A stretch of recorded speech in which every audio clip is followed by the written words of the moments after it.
Tengan muy buenos días. Hoy es 25 de octubre del 2024. Somos en la sala Sistema 2 en la Universidad Área Andina C. Pereira. Bueno, voy a tocar un tema de control de lectura, el sistema interamericano de derechos humanos a la vanguardia ambiental.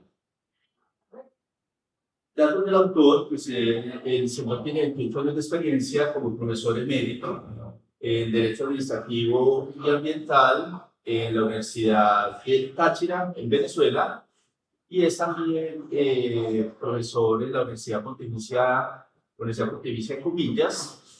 Él es catedrático desde el 2018 al 2019, profesor administrativo de Economía y fundamentos del derecho público. Es miembro de un grupo de investigación, ¿sí?, en donde trabaja la parte ambiental, salud pública y desarrollo sostenible. Por eso él tocó este tema relacionado con la parte ambiental. El texto que estamos analizando se centra en la opinión consultiva OC 23 del 2017, emitida por la Corte Interamericana de Derechos Humanos, que establece un precedente sumamente crucial y plantea lo siguiente: la Corte: el derecho a un ambiente sano como un derecho justiciable y directamente vinculado con otros derechos fundamentales, como es el derecho a la vida, el derecho a la salud y a la integridad personal. Toda esta consulta resulta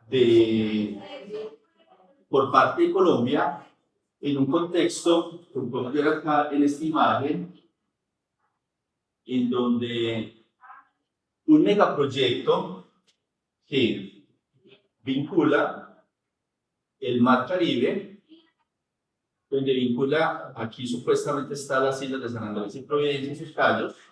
Entonces, un megaproyecto, un canal interoceánico que Nicaragua quiere en paralelo con el canal de Panamá construir, donde abarca el mar Caribe con salida al Océano Pacífico. Este megaproyecto, dice el gobierno colombiano, que puede amenazar ecosistemas marinos en el mar Caribe, incluyendo pues las islas de propiedad de este estado, generando un riesgo de daño ambiental transfronterizo. El proyecto de Nicaragua está afectando las fronteras de su territorio y va a afectar otros estados. Colombia solicitó a la Corte que se aclararan las obligaciones de los estados cuando sus proyectos de infraestructura pueden tener impactos negativos sobre el medio ambiente de otros estados.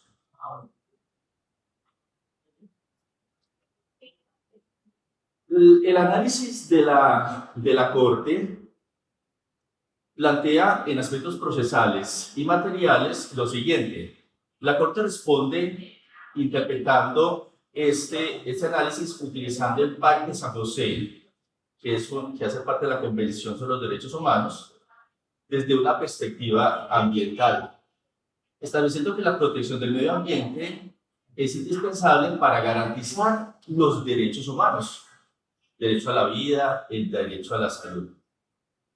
La interdependencia entre el medio ambiente y los derechos humanos es central en el pensamiento de la Corte. Y entonces la Corte plantea lo siguiente, comillas: los daños al medio ambiente afectan directamente el derecho a la vida, la integridad de las personas y otros derechos fundamentales. Si no hay un derecho, un ambiente sano, un medio ambiente sano, las personas no se pueden desarrollar como seres humanos. Por lo tanto, existe esa interdependencia, que es una palabra que repite mucho la Corte. La Corte concluye que los estados tienen la obligación de prevenir, mitigar y reparar los daños ambientales tanto dentro como fuera de sus fronteras. Además, tiene muy presente el principio de precaución. Comillas, plantea la Corte: debe guiar las decisiones de los estados frente a los posibles riesgos ambientales incluso si no existe certeza científica total. ¿Qué quiere decir esto? Por primera vez, dar a los individuos y comunidades afectadas la posibilidad de acudir al Sistema Interamericano de Derechos Humanos para exigir la protección del medio ambiente y sus derechos humanos. Recordemos que el Sistema Interamericano de Derechos Humanos permite que las comunidades indígenas puedan llevar consultas para su protección. Es una eventualidad que tiene la Corte de permitir que las comunidades indígenas y también los sindicatos y los estados y personas naturales puedan acudir a este ente para poder pedir esa justiciabilidad de sus derechos. En cuanto a los datos relevantes que pude extraer del documento, tenemos la justiciabilidad del derecho al medio ambiente, opinión consultiva 2317, daños transfronterizos y el principio de precaución. Como ya lo he explicado en la exposición, pues son muy claros.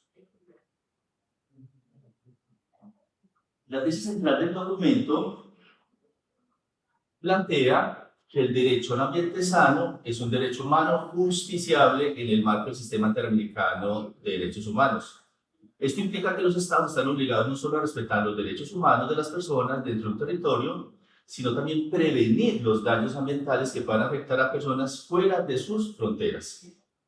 La Corte indicó que un daño ambiental significativo constituye una violación de los derechos humanos.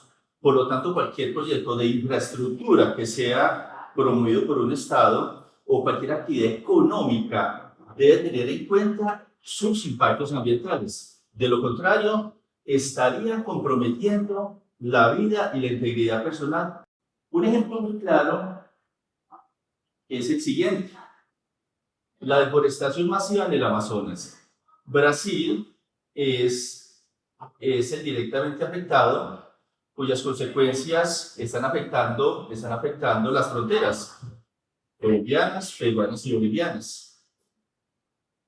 El asunto de la tala indiscriminada y la explotación de los recursos en esta región no solo está destruyendo uno de los pulmones más importantes del planeta, sino que está afectando el derecho de un ambiente sano de las comunidades indígenas ancestrales que han habitado ya por muchos siglos, que dependen de los recursos de la selva para poder sobrevivir. Gracias a la consulta que promovió Colombia, la OC 23 del 2017, estas comunidades podrían acudir al sistema interamericano para exigir que sus derechos sean protegidos. Es un ejemplo cómo el derecho a un ambiente sano, cuando se convierte en un derecho justiciable, frena los intereses económicos desmedidos en favor de la sostenibilidad y la protección de esos derechos humanos. Pregunta y discusión. Se plantea lo siguiente: ¿de qué manera la justiciabilidad del derecho a un ambiente sano podría cambiar las políticas de desarrollo en América Latina, donde muchos estados dependen de la explotación de recursos naturales para su crecimiento? Entonces, pongo en consideración esta pregunta. Le pregunto a los compañeros que vinieron hoy. Compañeros, ¿qué opinan de esta pregunta? ¿Qué nos dicen los compañeros? Pues yo pienso que sí, debería crear, digamos, como en todo el sentido ambiental, todo lo que tenga que ver una justicia en ese ámbito. Porque simplemente muchos estados, como se dice, dependen de esa explotación de los recursos, pero creo que sí está muy debe tener como ciertas claridades de que no se explote, digamos, afectando otras, digamos, en este caso la cultura, otros estados que lo que se pretende. El Estado puede ser autónomo para definir sus cosas, pero no puede afectar a otros. Muy bien. Eso es lo que pretende esta exposición. Vamos a ver cómo podemos responder esto. Entonces, en primer lugar, América Latina es una región donde muchos estados dependen en gran medida de la explotación de recursos naturales, como usted lo dijo, como el petróleo, los minerales y la agricultura extensiva para su crecimiento económico. Este modelo ha traído consigo impactos ambientales significativos, como la deforestación, la contaminación de cuerpos de agua y la pérdida de la biodiversidad. Eso es cierto. La justiciabilidad del derecho al ambiente sano implica que los individuos y las comunidades podrían exigir a los estados por acciones o inacciones que afecten negativamente su entorno si los tribunales comienzan a reconocer este derecho como vinculantes y exigibles, ¿cierto? Los proyectos de desarrollo que generan impactos ambientales negativos podrían enfrentar mayores barreras legales. Entonces, en este aspecto podemos decir que la inclusión del derecho a un ambiente sano como derecho justiciable podría obligar a los estados, ¿cierto?, a replantear sus políticas de desarrollo. Esto implicaría que, primero, implementar evaluaciones ambientales más rigurosas. En un segundo lugar, incluir la participación de las comunidades locales, hacer consultas y de grupos indígenas en las decisiones sobre proyectos extractivos, ¿cierto?, del subsuelo. En tercer lugar, fomentar un cambio hacia modelos de desarrollo sostenibles que minimicen el impacto ambiental, como las energías renovables o la agricultura ecológica.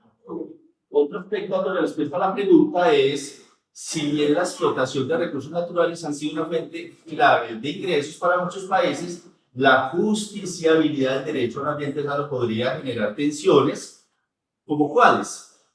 Entre el crecimiento, tensiones entre el crecimiento económico y la protección del ambiente, que podría llevar a ¿qué?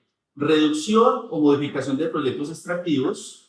2, compensación económica a las comunidades afectadas por proyectos que continúan con actividades extractivas. Tercero, fomento de la diversificación hacia sectores económicos menos dependientes de la explotación de los recursos naturales. Y por último, tendríamos, ante la posibilidad de enfrentar demandas judiciales y sanciones por la violación de derechos ambientales, los estados se verían presionados a priorizar el bienestar ambiental sobre el crecimiento económico. A corto plazo, las políticas de desarrollo podrían adaptarse a prácticas más sostenibles, buscando un equilibrio entre el crecimiento económico y, lo más importante, la sostenibilidad del entorno natural. Muchas gracias.